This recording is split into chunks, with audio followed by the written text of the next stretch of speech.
Hey guys, quick note. My brand new book, The Authoritarian Moment, is out this week. Go pick up a copy today. I think it's really important. It's about how all of the major institutions of American society have now been taken over and weaponized by the left against dissent. It's not just about how they did it. It's about how we take those institutions back. Check out the link in the description below and get a copy of The Authoritarian Moment.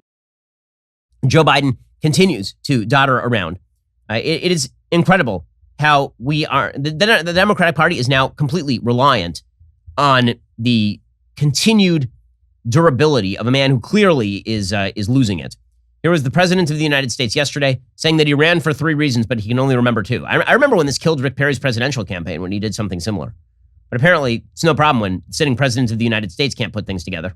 When I said I was running when I announced my campaign, and not many people took it seriously, I said I was running for 3 reasons. 1, to restore the soul of this country, a sense of decency and honor. But secondly, to rebuild the backbone of the country. Hard-working, middle-class folks who built this country. Okay, so that's great. He can't remember basic things. Also, polls show that Joe Biden is in a bit of trouble, as he should be. According to a brand new poll, 6 in 10 Americans say that they blame Joe Biden for trouble on inflation. According to Mediaite, 20% of voters said his economic policies were somewhat responsible, according to this new study conducted for Politico by Morning Consult. Another 39% said the policies were very responsible. 12% said they didn't know. Only 28% of Americans said that Joe Biden's policies were not too responsible or not responsible at all for the surge in inflation. Inflation has continued to surge. The Bureau of Labor Statistics indicated food prices increased significantly in the month of June alone, including the cost of beef, which is up 4.5%, eggs 3.1%, milk 0.05%. Home prices have also increased, setting record year-over-year growth of 17% in May. In fact, Jerome Powell, who is the head of the Federal Reserve, he said, yeah, by the way, we were saying that inflation is transitory and all of that. What we meant was it's not transitory. Here's Jerome Powell.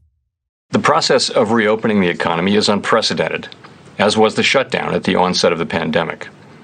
As the reopening continues, bottlenecks, hiring difficulties, and other constraints could continue to limit how quickly supply can adjust, raising the possibility that inflation could turn out to be higher and more persistent than we expect. Oh, well, no big deal, though. It's all good. Everything's good. In fact, the New York Times has an entire piece today about how, isn't it magical that when we just give people money, that we alleviate poverty? They have a big piece in the New York Times by Jason DeParle today, quote, pandemic aid programs spur a record drop in poverty. The most comprehensive study yet of the federal response to the pandemic shows huge but temporary benefits for the poor and helps frame a larger debate over the role of government. See, here's the thing. According to the left, the way you solve poverty is you just drop bags of cash on people. According to the right, the way that you solve poverty is you incentivize people to make better decisions for their family that allow them to climb the rungs of success. That's permanent. You want to get people out of poverty? You incentivize them to get jobs. You incentivize them to get educated. You incentivize them to make responsible financial decisions. According to the left, the way that you make people not poor is you drop fiat money on them and inflate the currency. And apparently this is supposed to, by the way, there are consequences to that. Here is one of the consequences. The brand new Q2 GDP growth stats are out today. They were expected to be 8.5%, right? Record, massive growth. That was the expectation, 8.5, 8.4%. The economy instead grew at a pitiful 6.5% in the last quarter. So the economists only missed by 25%. There are 400,000 initial jobless claims. That is a huge GDP miss. It is a huge GDP miss. And that GDP miss, the Democrats are going to blame that on the COVID uptick. It is not due to the COVID uptick. It is due to the government botching COVID, and it is due to the public health messaging, and it is due to the fact that you are paying people to stay home, and it is suppressing economic growth.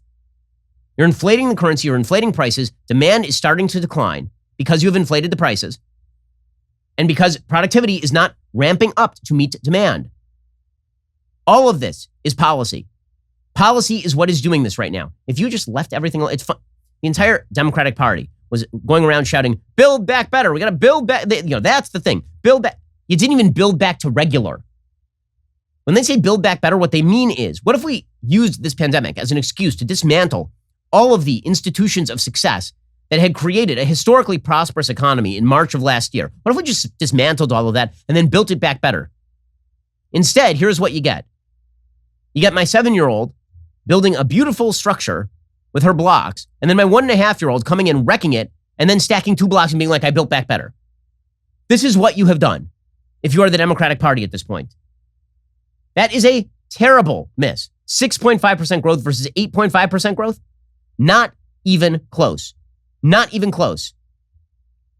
And this is because of the botchery. It is because they've blown money into this economy at unbelievable record rates that were unnecessary. You know, most people in America ended the pandemic with more in savings than they started the pandemic with. That's how much money we spent. And Joe Biden's plan after that was, instead of telling everybody to get back to work, his plan was, what if we just keep giving you money? Like forever. And the New York Times, they're cheering it on like good little idiots they are. Quote, the huge increase in government aid prompted by the COVID pandemic will cut poverty nearly in half this year from pre-pandemic levels and push the share of Americans in poverty to the lowest level on record, according to the most comprehensive analysis yet of a vast but temporary expansion of the safety net. The number of poor Americans is expected to fall by nearly 20 million from 2018 levels, a decline of almost 45%. The country has never cut poverty so much in such a short period of time, and the development is especially notable since it defies economic headwinds. The economy has nearly 7 million fewer jobs than it did before the pandemic. Yes, because the way that you solve poverty, according to the left, is you just shovel meaningless dollars at people, which is not a medium or long-term solution to poverty.